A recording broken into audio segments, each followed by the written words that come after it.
I've recorded this video multiple times, and every time I think about the story, the more I'm almost about to cry. Because this happened almost a decade ago at this point, and it's not my life now, alhamdulillah, but I just remember how my life was back then in high school when I was just such a different person. I was quiet, I was shy, I was awkward. I could barely talk to people without having social anxiety literally catch me by the throat. And when somebody would ask me what my name was, I remember just being like, "Hi, hi, hi. My name is Mehdi Mustafa. Nice to meet you. Please don't hurt me. Please don't hurt me." And that was just my life. And I remember I transferred from a really ghetto high school in Queens to a more prestigious high school in Soho, Manhattan. And I thought that was gonna make everything better. And I remember I was hanging out with the popular kids for 2 months after I first onboarded into the school. And I remember, I didn't even realize it at the time, but I was making them so uncomfortable. And I remember one time one of the kids just pulled me aside, like the group leader, and he just said, "Listen, I'm not trying to hurt your feelings. I'm not trying to insult you, but you're weird. You're really awkward, and it's just making everybody here very uncomfortable. Please, from now on, don't hang out with us." And I just remember, like 2 hours later, I was in history class, and I was 2 rows behind this guy. And I remember I just looked at him with such hatred, with such anger, and I, I hated him for humiliating me. But the one thing I hated more, and if I have to be honest, I hated the fact that he was right. That I was quiet, I was quirky, I was weird, and that I really didn't have much of value to offer to anybody, if I had to be really honest. And yeah, it was devastating for me at the time. And this is not the example I want to lead with. I have another one in mind, but I just say this story to showcase how life was back then. Anyways, a year and a half later, there was a guy. Let's just call him John. John wasn't at the school at the time because he was traveling the world. He was going to Brazil. He was going to a few other countries. And when he came back, I'm pretty sure the kids told him about me, that I was weird, I was quirky, I was awkward.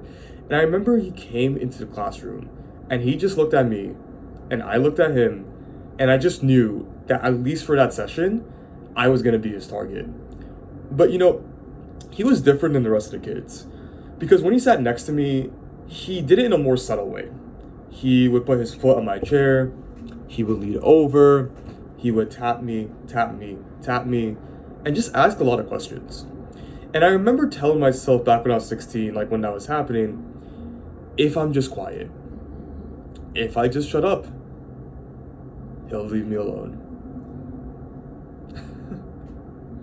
He'll just leave me alone if I stay quiet. And as you can tell, that's exactly what didn't happen. And I remember he just kept doing it until I think he stopped only just because he took pity on me. Because I think at that time, honestly, if he had set my chair on fire, I probably still would have not done or said anything.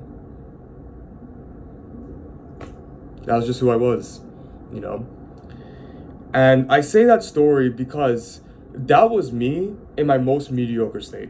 That was me when I was quiet, when I tried everything I could to ignore the attention of other people. When my life was so crappy that I just wanted to be left alone. I didn't want to make friends at that time. I had given up. I was just like, I want to be left alone. Leave me alone. I don't want to be like, just leave me alone. And even then, people's actions still impacted me. People's words still affected me. And it's funny because, I'd argue it impacted me more back then than how it did now. Because now, I have a good reason to speak. I want to share these videos with you guys, and you guys could be like, wow, like, that's actually relatable. I actually went through something like that too in elementary, middle, or high school. I also have a really, really similar experience. I also went through the same thing. I also feel that. And people are gonna talk. People talking is human nature. It is as natural as the sky being blue and the sun being yellow. Like, an analogy I can come up with is, like, imagine it's raining outside, and you're like, because it's raining, I cannot go outside and not do anything. That's ridiculous. You would just be like, okay, it's raining, but I can wear a raincoat. I can still go outside and do the things I have to do. I just have to do it differently. That's the same thing here. If you choose not to pursue your dreams, your vision, your ideas, just how for me, the first 18 to 19 years of my life, I neglected my dreams, my visions, my ideas because I was scared of what other people were going to say, this is going to cause tremendous loss. Because here's the worst part about it too. Even if I had ended up doing nothing, I never did YouTube, I never got my body right, I never started being social, people would have still talked about me to this day. I would still be living a significantly more miserable life to this day, and people would still have something to say about me. That's actually the funniest part too. Because what I originally wanted of just being left alone and being in the quiet, I never even got it. People were still coming and knocking and pushing. So if they're gonna do that, I might as well give them a reason to. But I'm not doing this to spite them. I'm doing this because I'm gonna pursue my dreams. I'm gonna pursue my passions. And yes, they're gonna talk, but that's okay. Because I don't fear it. I don't hate it. I understand it. It's, again, as natural as the sky being blue or the sun being yellow. It's just happening. And to be mad or frustrated or sad and to not follow your dreams because you're scared of what other people are going to say, it's silly. Just as how silly it is as if you wouldn't go out in the rain just because it's raining outside.